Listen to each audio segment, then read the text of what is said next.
Hello guys, welcome back again to my YouTube channel. So this is Richard Pinoy Nurse here in Singapore. So as you all know, if you've been watching my content, I signed up for IELTS General. So I will take the examination by end of October.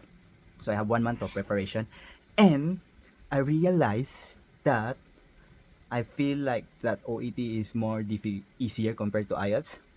So I'm trying to start studying already. So each part is new to me, like IELTS, the reading, speaking, writing, and listening.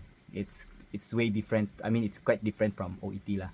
So now I'm going to share to all of you that if you have subscription in ChatGPT, actually you can use ChatGPT for your practicing your speaking part. So now I'm going to show to all of you. I'm going to talk to ChatGPT. Okay? Hello, ChatGPT.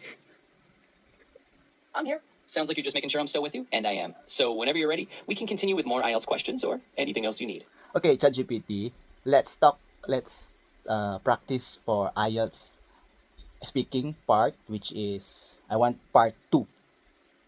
Absolutely. Let's do part 2. So for this part of the IELTS speaking test, I'll give you a topic, and you'll have about a minute to think, and then you'll talk for up to 2 minutes. Here's your topic. Describe a memorable journey you have been on. You should say where you went, how you traveled there, what you did during the journey, and explain why it was memorable for you. Take a moment to think about it, and then go ahead and start speaking whenever you're ready. Okay, I think there's no need to think. I will just go through. I will just talk.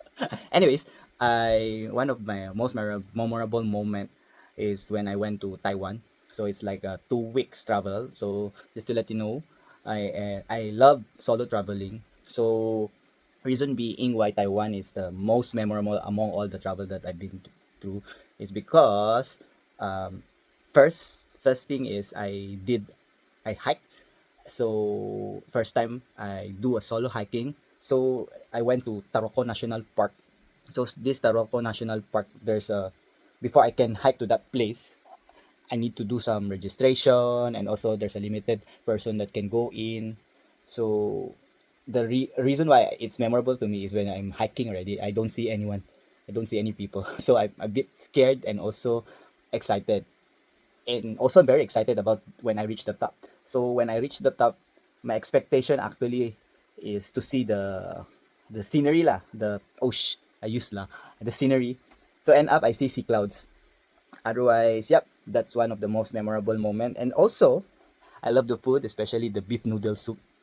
I love it so much. And one more thing, oh yeah, when I went to Alishan Mountain, which is, the scenery is very fantastic.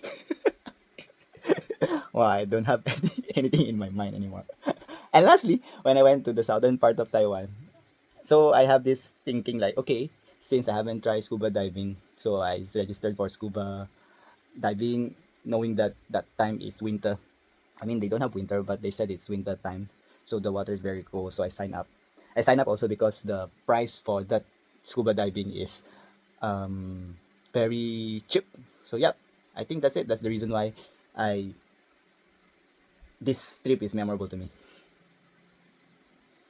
That was fantastic. You really gave a nice, vivid description, and you kept going without hesitation, which is exactly what you want to do in part 2.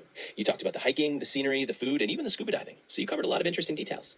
For feedback, I'd say you did a great job staying natural and adding personal anecdotes. If you want to improve even more, maybe just keep an eye on organizing your points a little more clearly, like a quick mental note of the main things you want to cover at the start. But overall, that was awesome. Let me know if you want to practice part 3 or anything else. So for that, how much grade I can get? I'd say you'd be looking at a pretty solid band score, probably around a band 7 or even 7.5 for that part 2 response. You had good fluency, you spoke at length without pausing too much, and you brought in a lot of personal details, which is great. To push it even higher, just focus on a bit more structure, like maybe a quick intro, then your main points in order, and a brief conclusion. But overall, you're definitely in a strong range. Keep it up. So those IELTS examiner, I don't know. Yeah. Do you think it's that part is band 7? The way I speak is band 7. I don't think so. Is it? I think it's band 6. I'm not sure. So anyways, yes. I'm just trying to make myself happy because I'm so scared. I'm not sure how this exam will turn. So yeah, actually I'm really advertising ChatGPT. Yeah, ChatGPT really helps me a lot for my master, for now, for this upcoming IELTS examination. Anyways, I'm not going. Of course, definitely, I'm going to update you all if I pass or I fail. So I'll try my best. So yeah, that's for my content today. Bye bye. I hope you enjoy. So comment down below if you think the result is band 7 when the way I speak. Bye bye.